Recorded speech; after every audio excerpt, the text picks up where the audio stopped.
नमस्कार मित्रांनो, गोल्डन स्टोरीजमध्ये आपलं स्वागत आहे. गोल्डन स्टोरीजमध्ये मी कथेच्या माध्यमातून नवीन आणि जुन्या स्टोरींची व्हिडिओ अपलोड करत असते. तर ते तुम्हाला वाचायला आणि ऐकायला नक्की आवडतील. तर आजची स्टोरी आहे वाळवी. चला तर स्टोरीला सुरुवात करूया. साऱ्या घरात तो वास, खरं तर दुर्गंध भरून होता. घरात वाळवी लागली होती. ती संपवण्यासाठी अँटीटमाइट औषधांची फवारणी सुरू होती. त्या वासाने तिचा जीव गुदमरू लागला होता. वाळवी म्हटलं तर इवलासा जीव, पण माणसाचं जिणं दुरपास्त करून टाकते. सगळं घर अस्ताव्यस्त पसरलं होतं. स्वयंपाकघर, बेडरूम, हॉल, बाल्कनी, एकही जागा अशी नव्हती जिथे वाळवीने बस्तान बसवलं नव्हतं. त्यामुळे सगळं सामान बाहेर काढून औषध फवारणी करावी लागत होती. दर 2 महिन्यांनी ही सगळी सर्कस करावी लागायची. दिल्लीहून फरीदाबादला आल्यावर इतका त्रास होईल असं तिला वाटलंच नव्हतं. स्वतःचा बंगला बांधून घेणं जसं जिगरीचं कष्टाचं काम आहे, तसंच तयार बंगला घेणंही एकूणात त्रासाचंच काम आहे. राहायला लागल्यावर त्यातल्या उणिवा, दोष वगैरे लक्षात यायला लागतात. पण सध्याच्या काळात दिल्लीला बंगला घेणं ही फारच अवघड बाब होती. त्यांच्या बजेटमध्ये दिल्लीला बंगला बसत नव्हता. शेवटी फरीदाबादलाच बंगला घ्यायचं ठरलं.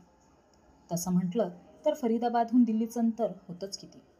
दिल्ली सोडण्याची तिची अजिबात इच्छा नव्हती, पण नवरा दीपंकरच्या हट्टामुळे ती फरीदाबादला आली होती.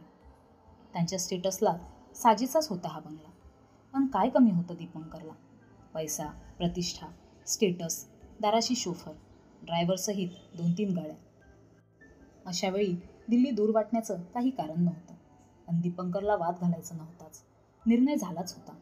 मॅडम, आमचं स्प्रे मारण्याचं काम आत्तापुरतं संपलंय, पण 2 महिन्यातच पुन्हा फवारणी व्हायला हवी.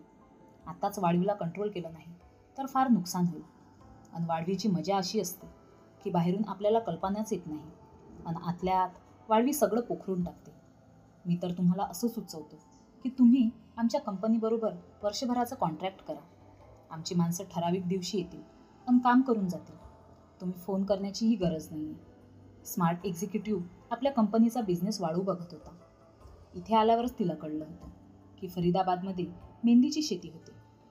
मेहंदीचं फार मोठं मार्केट आहे फरीदाबाद, पण त्यामुळेच इथे वाळवीही खूप आहे. मेहंदीचा वास तिला खूप आवडतो, पण आताचा हा स्प्रेचा वास मात्र तापदायक आहे. मळमळते, उलटी होईल की काय असं वाटते. खरं तर मेहंदी आणि वाळवीचा नेमका संबंध तिच्या लक्षात येत नव्हता. पण एक बारका जीव सगळं घर पोखरून पोकळ करू शकतो याचं नवल वाटत होतं. पण संसारातल्या, नातेसंबंधातल्या अगदी लहान सहान गोष्टींनी जसे नात्यांच्या भक्कम भिंतींना तळे जातात आणि शेवटी भिंती कोसळून संबंध तुटतात, तसंच हे देखील. ठीक आहे, तुम्ही पेपर्स तयार करून आणा, मी सही करते. आता मी बाहेर निघाले, तिने म्हटलं. तिला सायंकाळी अविनाशला भेटायला जायचं होतं. त्या पसाऱ्यातून तिने आपल्या गरजेचं सामान शोधलं. मेडवर घराची जबाबदारी सोपवून ती नटून थटून घराबाहेर पडली. ड्रायव्हर घेण्यापेक्षा स्वतःच ड्राईव्ह करणं सोपं होतं. जेव्हापासून अविनाश तिच्या आयुष्यात आला होता, तेव्हापासून तिचं आयुष्य इंद्रधनुष्य झालं होतं.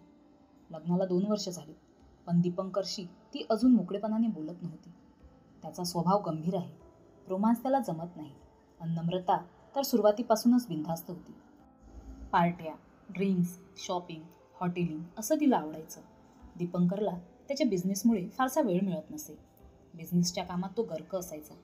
नम्रतावर त्याचं जीवापाड प्रेम होतं, पण व्यक्त करणं जमत नव्हतं. इकडे अविनाश स्मार्ट, सुंदर आणि तिच्यासारखाच खुशाल चेंडू वृत्तीचा होता. सतत हसायचा, हसवायचा. नम्रताच्या बारीक बारीक गोष्टी लक्षात ठेवायचा. कुठले इयरिंग घातले होते, कोणता ड्रेस सुंदर दिसत होता, कोणती लिपस्टिक तिला खुलून दिसते, कोणत्या हेअरस्टाईलमध्ये ती ब्युटिफुल दिसते. अगदी तिच्या आवडीचा सेंटही त्याला माहीत होता. दीपंकर तिला भरपूर पैसे देत होता, पण तिच्या आवडीचा सेंट त्याला माहीत नव्हता. ती कोणत्या ड्रेसमध्ये ब्युटिफुल दिसते हे त्याने तिला कधीही सांगितलं नव्हतं. हॅलो डार्लिंग, कसली खतरा दिसते आहेस, आणि केवढा उशीर केलास. बघ, तुझी वाट बघता बघता कसला वाढलोय मी. अविनाशची ही स्टाईल तिला त्याच्याकडे ओढून नेते. आता आले ना, बोल, काय प्रोग्राम आहे? संध्याकाळ सरत आली. तूच सांग, काय असावा कार्यक्रम? डोळा मारत अविनाश बोलला, आणि ती लाजली. अविनाश एकटाच होता, लग्न केलं नव्हतं. मित्रांबरोबर रूम शेअर करून राहत होता. दोघा मित्रांमध्ये ठरलेलं होतं की जेव्हा नम्रता येणार तेव्हा तो मित्र बाहेर निघून जाईल.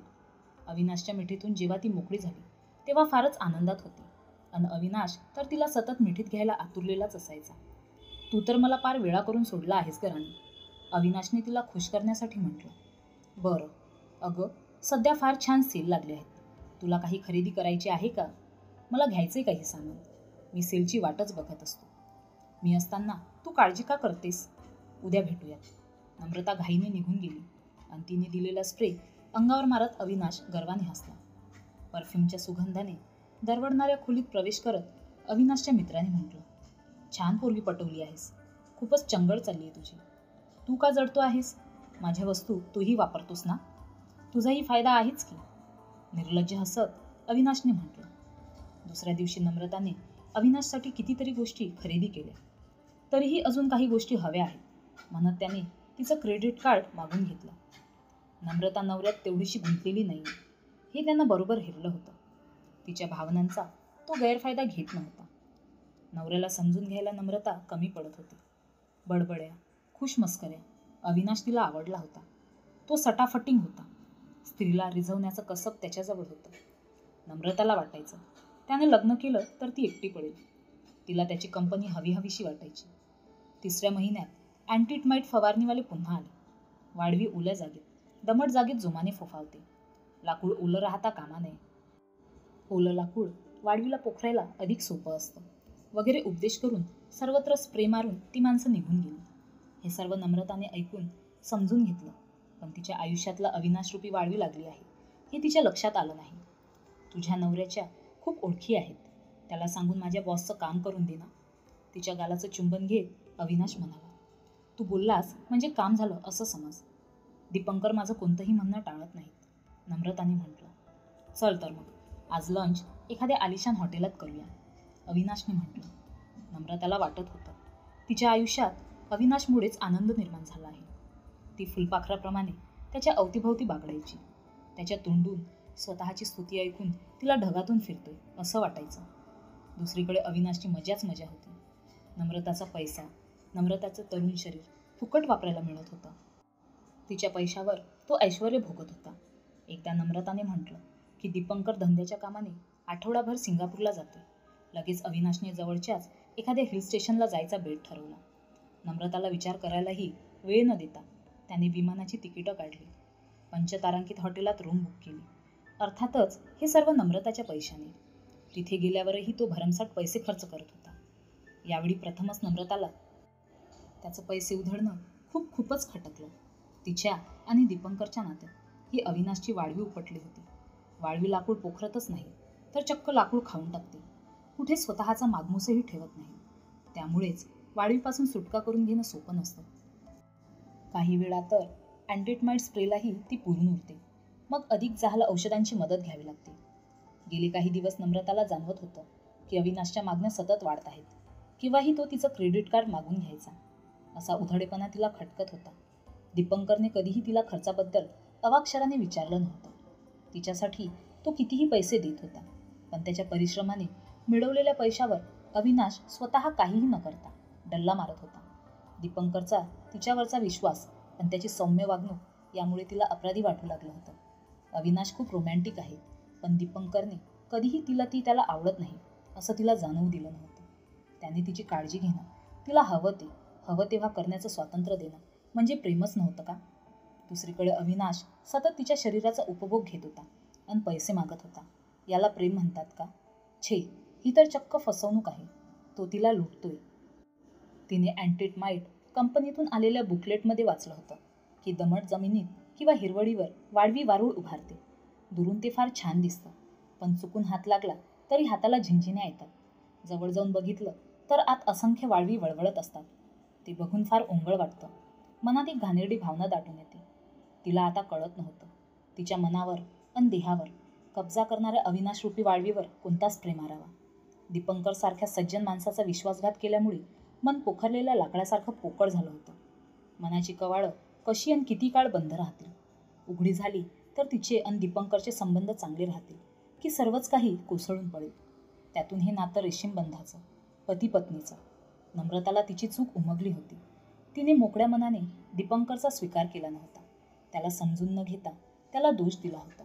त्याचा फायदा घेत अविनाशने तिला जाळ्यात ओढलं होतं. तिची स्तुती करून तो तिला जाळ्यात घट्ट आवडत होता. ती वेळी त्याच्या स्वार्थाला प्रेम समजत होती. त्या क्षणी तिला साक्षात्कार झाला की वाळवी तिच्या घरात नाही, तिच्या आयुष्याला लागली आहे. हळूहळू ती पसरते आहे. बाहेरून सगळं किती छान छान आहे, आतून मात्र पोकळ होते. याला आवर घातलाच पाहिजे. आयुष्याचा संपूर्ण नाश होण्याआधीच जालिम उपाय केला पाहिजे. वाळवी पसरते. माणसं पाठवा, फवारणी करावी लागेल. तिने कंपनीला फोन केला.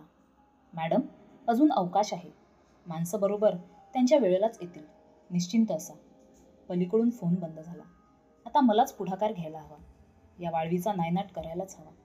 स्वतःशीच पुटपुटत नम्रता मनातल्या मनात योजना आखू लागली. तिचा मोबाईल वाजला. अविनाशचा फोन होता. तिने त्याकडे साफ दुर्लक्ष केलं. फोन वाजतच राहिला. तिने शांतपणे फोन स्विच ऑफ केला आणि कपाटातून कपडे काढायला लागली. अविनाशबरोबर खरेदी केलेलं सर्व सामान वाळवीने खराब झालं होतं. मागच्या अंगणात नेऊन तिने त्यावर रॉकेल ओतलं आणि काळी लावली. तर मित्रांनो, तुम्हाला ही स्टोरी कशी वाटली कमेंट करून सांगा. अशाच नवनवीन स्टोरीसाठी व्हिडिओला लाईक करा, शेअर करा आणि चॅनलला नक्की सबस्क्राईब करा. धन्यवाद.